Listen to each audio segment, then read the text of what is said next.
Bateu para a igreja, irmãos? Vamos abrir as nossas Bíblias. Primeiro, as Crônicas, capítulo de número 13.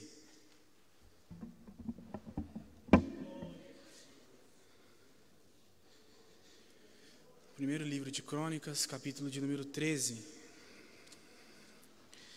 Eu vou lendo a partir do versículo de número 1.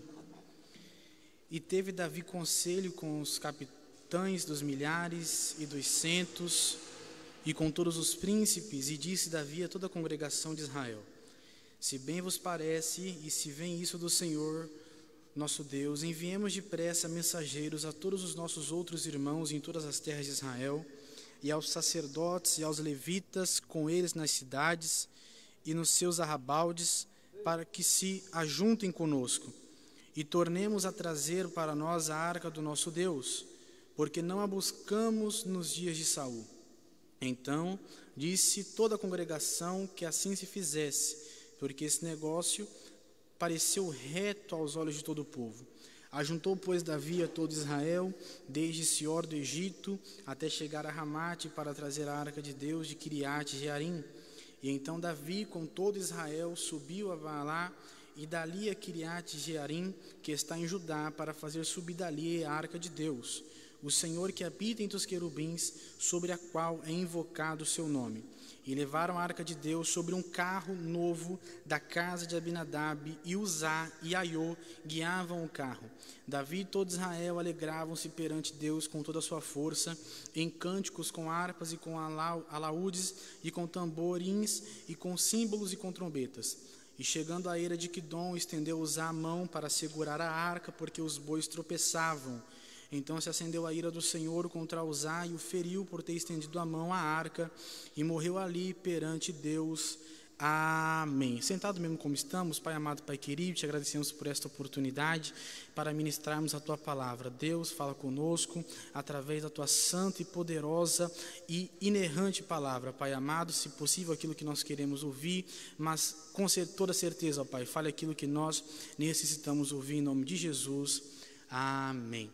Meus amados e queridos irmãos, nós estamos diante de uma passagem muito conhecida da igreja, de quando Davi ele assume o reinado logo após a morte de Saul, e ele, num dos seus projetos como rei, ele se lembra, de que há muitos e muitos anos antes, em uma guerra contra os filisteus, a arca de Deus foi tomada pelos filisteus, porque era costume do povo de Deus, ao sair para pelejar, eles levavam também a arca, simbolizando a presença de Deus, para que Deus ali os ajudasse naquela peleja. E é bem conhecido de todos os irmãos que Ofni e Finéias não eram exemplos algum perante Deus e perante a congregação e perante o povo, mas ainda assim resolveram levar a arca para a peleja. O que acontece? Israel é derrotado, Ofni e Finéias morre, e a arca ela é levada pelos filisteus.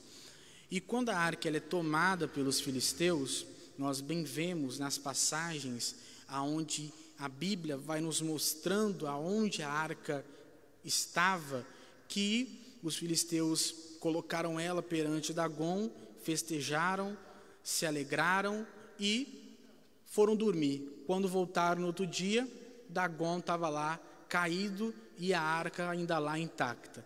Eles, não se dando por vencido, levantam de novo a estátua de Dagom, e quando voltam a ver depois, Dagom está caído, e agora não só caído, mas também tem algumas partes decepadas. Logo após vai para um outro local, e Deus ataca aquele povo com doenças e tudo mais, porque a arca, a presença de Deus, não pertencia àqueles povos estranhos. E quando nós estudamos, no tabernáculo, algumas revistas atrás na escola dominical, nós aprendemos sobre o tabernáculo e a sua tipologia. O que é tipologia, irmãos? São tipos de Cristo no Antigo Testamento. Porque o que o Antigo Testamento é? Não é só histórias, mas em todos os livros, em alguns livros mais repetidamente do que outros, algumas passagens apontam para Cristo. A mesma coisa no tabernáculo. E a arca da aliança, ela simbolizava a presença de Deus e também a Jesus de Nazaré. Apontava já para a cruz, apontava já para Jesus.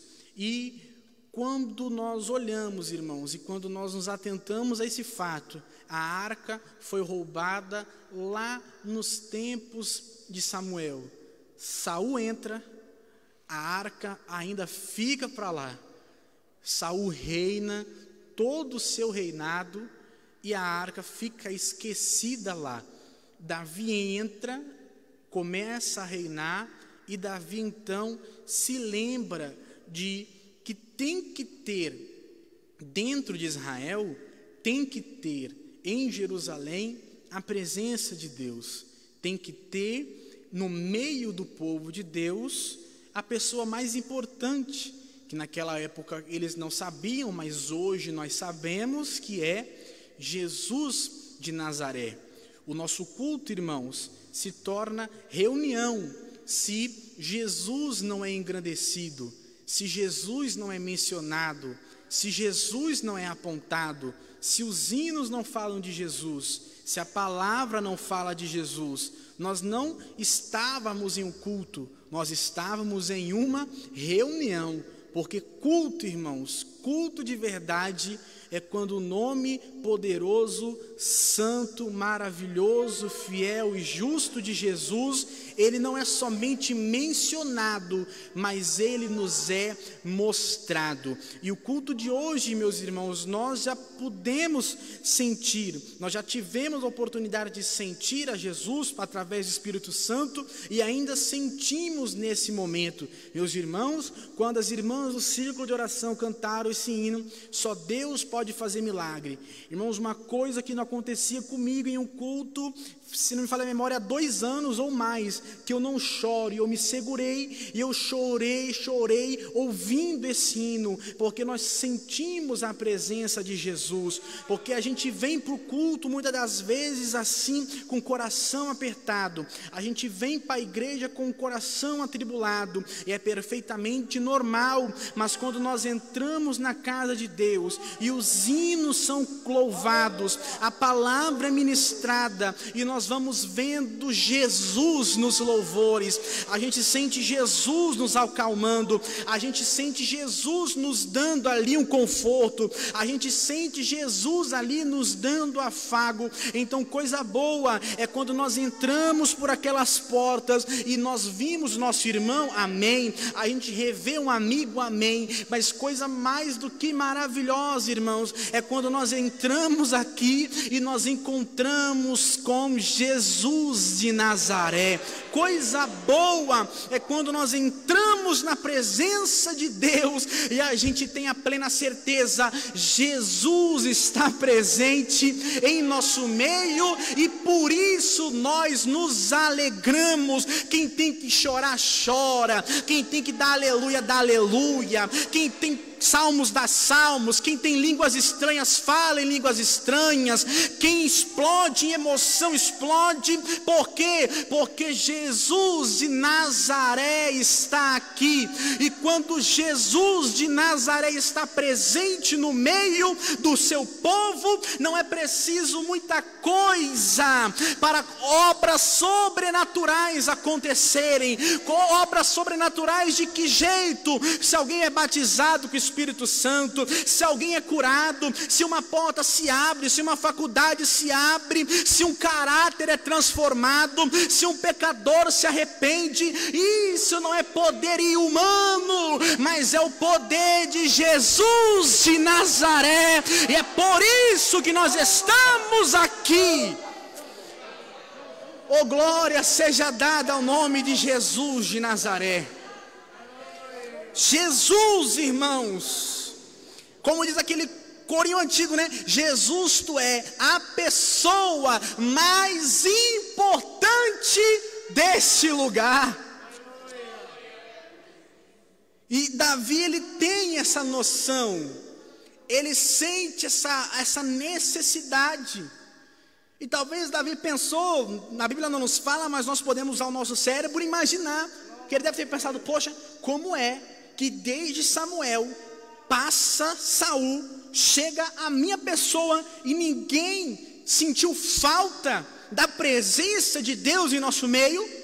Porque se a presença de Deus tivesse sido buscada, resgatada desde aqueles tempos, coisas que Israel passou, coisas que eu estou passando até agora, teriam sido evitadas se a presença de Jesus tivesse sido valorizada. Meus irmãos, se a presença de Jesus fosse valorizada, se Jesus fosse mais valorizado em nossos dias, os nossos cultos não só se encheriam quando trouxesse um pregador de renome, os nossos cultos não só se encheriam quando trouxesse uma cantora de renome. Nada contra, Deus levanta quem Ele quer, usa da maneira que Ele quer, mas se nós valorizássemos a Jesus, se nós dessemos a Ele a maior e com certeza mais sincera valorização à sua pessoa, nós não esperaríamos congresso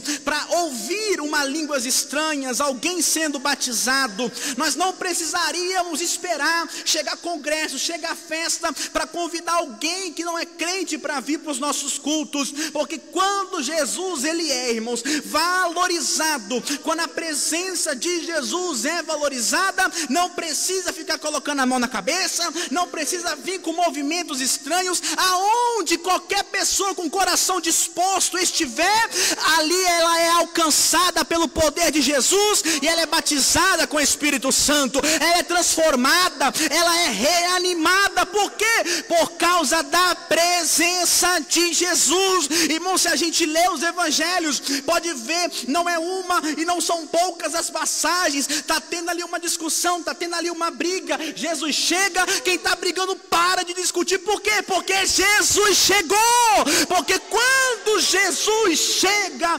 nada mais importa, nada mais nos interessa, nada mais nos chama mais a atenção do que a pessoa bendita de Jesus de Nazaré. Davi então, ele tem a ideia, ele põe: meu Deus, a presença precisa ser retornada. E ele faz ali a reunião com os principais, com os juízes, com os sacerdotes, Zadok e Abiatar, para fazer um jeito, para fazer ali toda uma logística para trazer a arca de volta. E meus irmãos, não pasmem no que eu vou dizer, e eu não estou aqui atacando ninguém, porque não é do meu feitio, não preciso disso. Mas um dia eu ouvi em uma congregação, um irmão foi pregar, e ele pregando, irmão, sobre essa passagem, ele colocou Uzá como Jesus. Ele falou que Uzá era Jesus, porque como se fosse a morte de um inocente. E ali foi aquela euforia, né? Faltou lustre para o povo grudar naquela igreja. E eu falei: Jesus, será que eu estou sendo chato demais? E eu fiquei aqui, irmãos, estudando, irmãos, e olha só, quando nós erramos, e quando a gente olha para essa passagem, o que a gente pensa? Nossa, Deus foi tão cruel, né, com Uzá, ele só quis ajudar e matou Uzá. Mas irmãos, preste bem atenção. Lembra quando a arca chegou num determinado local e quando eles abrem para ver se está tudo lá, e quando, só porque o povo abriu, quantas pessoas morreram? Mais de 50.000 pessoas morreram, por conta de uma curiosidade para ver o que estava dentro da arca, porque a lei era clara, quem podia tocar? Somente os sacerdotes, o sumo sacerdote, que podia ir lá numa hora certa, no momento certo, numa época do ano certa, tocar ali naquele instrumento sagrado, a saber, a arca da aliança. E meus irmãos, se os irmãos abrirem as vossas Bíblias, lá no livro de Números, no capítulo de número 7, livro de Números, no capítulo de número 7, quando ali está tudo preparado e vai ali oferecer, os príncipes chegam e dão presentes, ofertas para a dedicação do tabernáculo.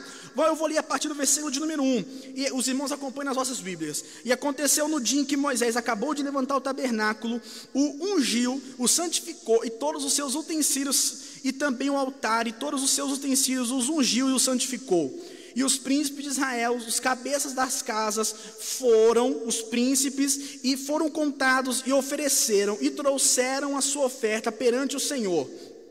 6 carros cobertos e 12 bois por 2 príncipes, um carro, e para cada um boi, e o trouxeram diante do tabernáculo. E falou o Senhor a Moisés, dizendo: toma-os deles, e serão para servir no ministério da tenda da congregação, e os dará aos levitas, a cada qual segundo o seu ministério. Assim Moisés tomou os carros e os bois, e os deu aos levitas. E aqui tem as três linhas geracionais de Levi.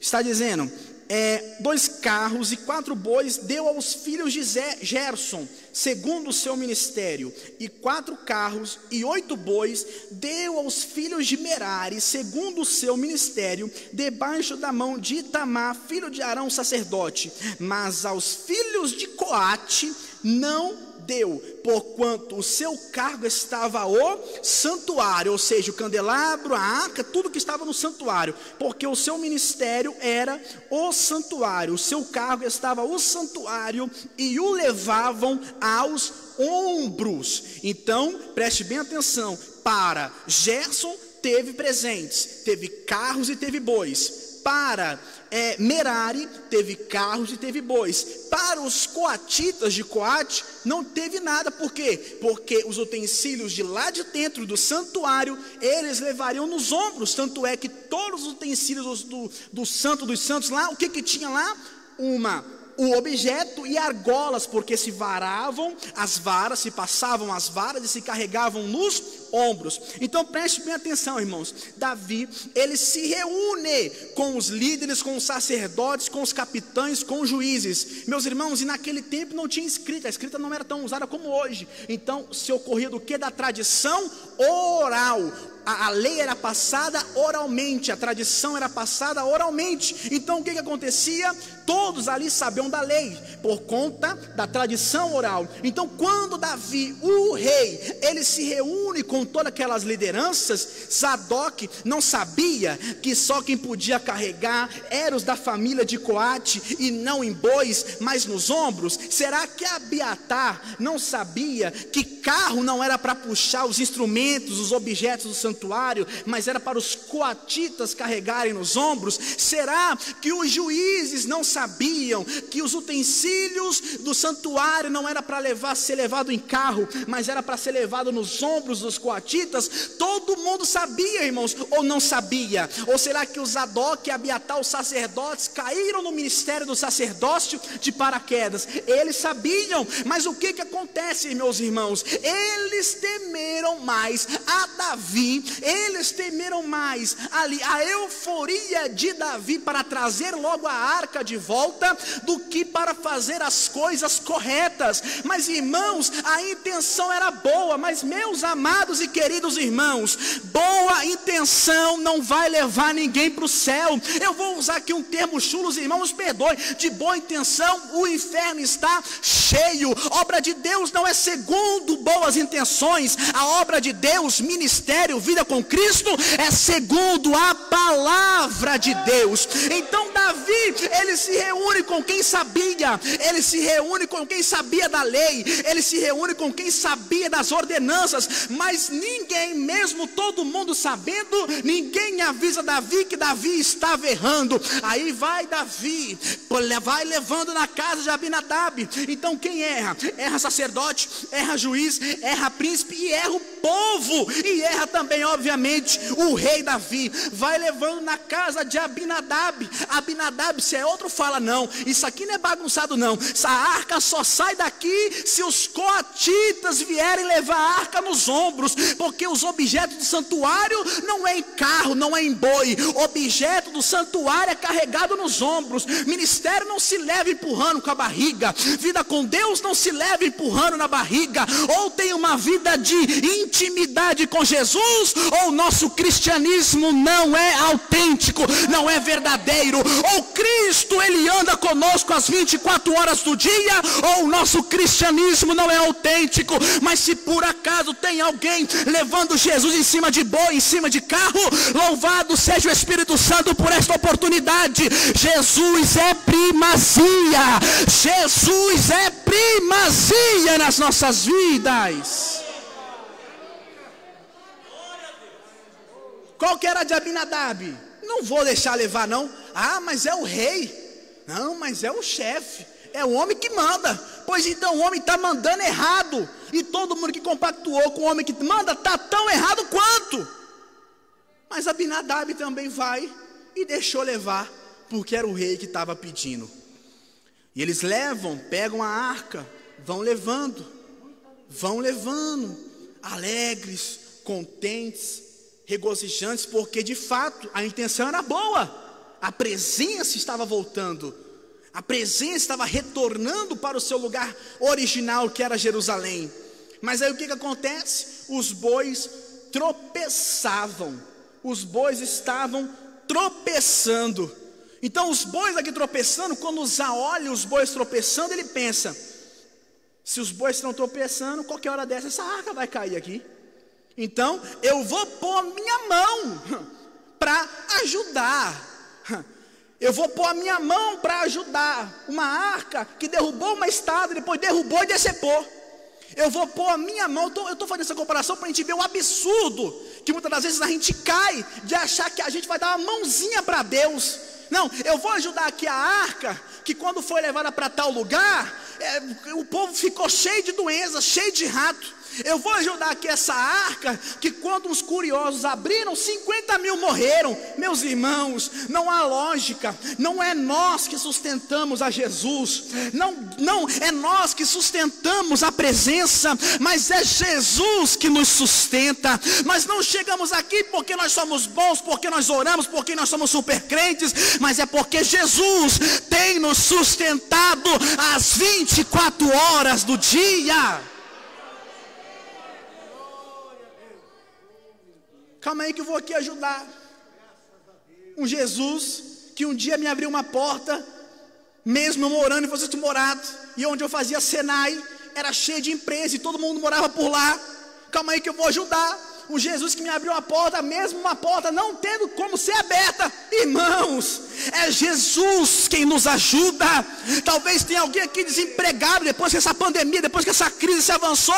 Não que eu vou ajudar meus irmãos, é Jesus que nos ajuda, é Ele que nos sustenta, é Ele quem nos mantém de pé. É Jesus. E os bois tropeçando era mais um sinal, como se fosse da mula de Balaão para Balaão. Ele dizendo: ó, tá errado. O tropeço não é dizendo vai cair, o tropeço é dizendo para. O tropeço estava assim: olha, vai cair. O tropeço estava dizendo para por quê? Porque está tudo errado. Então Uzá vai, vê aquilo, e em vez de pensar para parar, ele fala assim: não, calma aí que está caindo, deixa eu pôr minha mão aqui. Pum, põe a mão. No que Uzá põe a mão, ele é ali mesmo fulminado. Olha que Deus horrível. Não, meus irmãos, quando nós lemos essa passagem, sabe qual que é a nossa fala com relação quando a gente lê essa passagem? Graças a Deus que só Uzá morreu e não todo mundo que estava naquela caravana. Porque se o povo que abriu só para ver o que tinha dentro morreu 50 mil, imagina ali. Então quando nós olhamos para essa passagem, que a gente vê ali Uzá colocando a mão e só ele morre, graças a Deus, porque Davi não morreu, Zadok não morreu, Abiatar não morreu. Nós temos que ser gratos a Deus, porque só Uzá morreu, porque na outra oportunidade 50 mil pessoas morreram. Por quê? Porque as boas intenções se sobrepuseram à vontade poderosa de Deus. O que acontece? Eles deixam na casa de Obed-edom, vão embora, eles voltam para Israel, assim, olha, alguma coisa a gente fez de errado. E olha só, irmãos, se os irmãos forem ler o capítulo de número 15, a partir do versículo de número 1, olha que diferença, fez Davi casa para si na cidade de Davi, e preparou um lugar para a arca de Deus, e armou-lhe uma tenda. Então disse Davi: ninguém pode levar a arca do Senhor, senão os levitas. Agora lembrou que quem tinha que levar eram os levitas e não boi? Agora lembrou? Porque o Senhor os elegeu para levarem a arca do Senhor e para o servirem eternamente. E Davi juntou todo Israel em Jerusalém para fazerem subir a arca do Senhor ao seu lugar que ele tinha preparado. E Davi ajuntou, olha só que bênção, né? Conhecimento é uma maravilha. E Davi ajuntou os filhos de Arão e os levitas, dos filhos de Coate, Uriel, o príncipe, e seus irmãos, 120. E dos filhos de Merari, Asaías, o príncipe, e seus irmãos, 220. E dos filhos de Gerson, Joel, o príncipe, e seus irmãos, 130. Então, ali, aqui no capítulo de número 13, vamos trazer? Vamos, então vamos embora, vem com barco, vem com boi, vem com carro. Aí depois que acontece aquela tragédia com Uzá, vamos fazer tudo certo agora. Vamos lá, Gerson, vamos lá, Merari, vamos lá, os coatitas. Por quê? Porque, irmãos, boas intenções não nos ajudarão. O que nos ajudará é termos por primazia e por respeito a pessoa gloriosa de Jesus Cristo. Que nós venhamos, meus irmãos, depois nós bem sabemos o desfecho dessa história, mas fazendo certo. Tanto é que até sacrifícios teve na segunda vez. Por quê? Porque foi feito de forma certa, correta. Minha mãe falava uma coisa para mim quando eu era criança, que eu lembro até hoje. Quando você vai fazer tal coisa, eu fazia assim de qualquer jeito, e depois dava errado, ela falava assim, todo preguiçoso faz serviço 2 vezes. A mesma coisa com o povo, mas eles não foram só preguiçosos, eles foram negligentes. Meus irmãos, tenha Deus misericórdia de nós, que nós não venhamos ser negligentes com Jesus, que nós não venhamos a ser negligentes com uma vida devocional com Cristo, que nós não venhamos a esquecer a poderosa presença de Jesus nas nossas vidas. Aos que estão aqui e aos que estão assistindo, acompanhando este culto, não deixe Jesus, não largue Jesus, não trate Jesus como opção, mas seja Ele a primazia, a melhor, a perfeita, a boa e agradável pessoa que te ajuda em todos os momentos. Que nós venhamos sempre, meus irmãos, termos em nossos corações a certeza e a consciência de que nada, nem ninguém é mais importante do que Jesus de Nazaré. Amém?